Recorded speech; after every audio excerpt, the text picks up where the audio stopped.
बिस्मिल्लाहिर्रहमानिर्रहीम। जी तो सामीन, जालंधर का डीएवी कॉलेज उन दिनों टाउनशिप के बाहर हुआ करता था और उसका नया हॉस्टल कॉलेज के सामने की सड़क के उस पार था।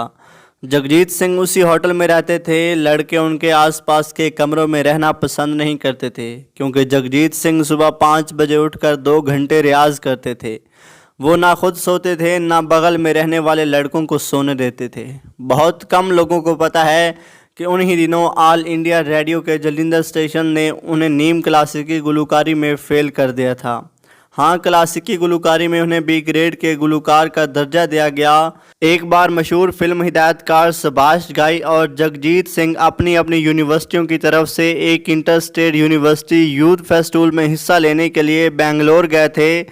जगजीत सिंह पर किताब लिखने वाली सत्या सन कहती हैं, सुभाष घई ने मुझे बताया कि रात के 11 बज गए थे जब जगजीत का नंबर आया। जब स्टेज पर ऐलान हुआ कि अब पंजाब यूनिवर्सिटी के एक तालिब इल्म क्लासिकी गाना गाएंगे तो वहां मौजूद लोग ज़ोर से हंस पड़े।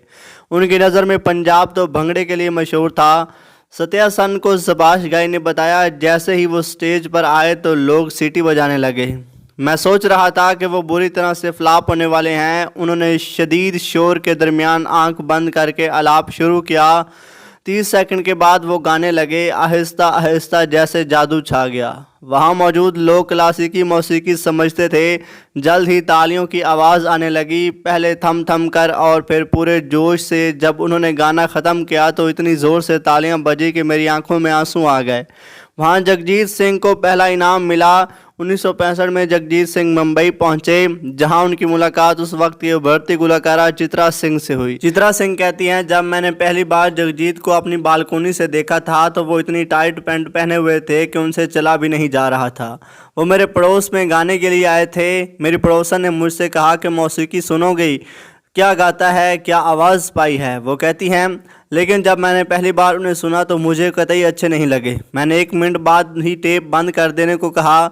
2 साल बाद जगजीत और चित्रा इत्तफाकन एक ही स्टूडियो में गाना रिकॉर्ड करा रहे थे। चित्रा बताती हैं, रिकॉर्डिंग के बाद मैंने उन्हें अपनी कार में लिफ्ट देने की पेशकश की। सिर्फ तकल्लुफ़ में कहा कि मेरा ड्राइवर मुझे ड्रॉप करने के बाद आपको घर छोड़ देगा।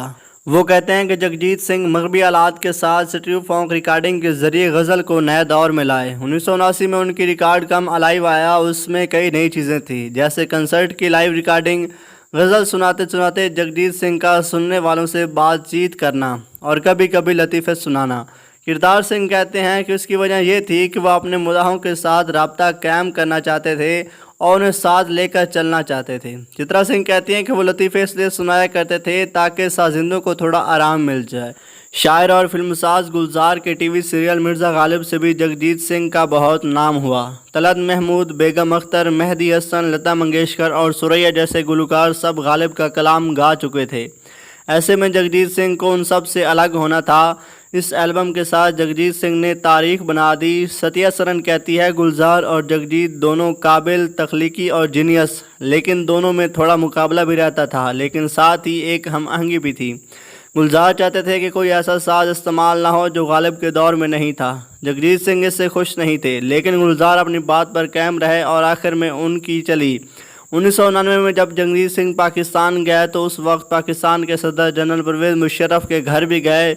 वहाँ दोनों ने साथ साथ पंजाबी गाने गाए और मुशर्रफ ने उनके साथ तबला भी बजाया। अगर वीडियो अच्छी लगी हो तो वीडियो को लाइक और चैनल को सब्सक्राइब ज़रूर कीजिएगा। अल्लाह हाफिज़।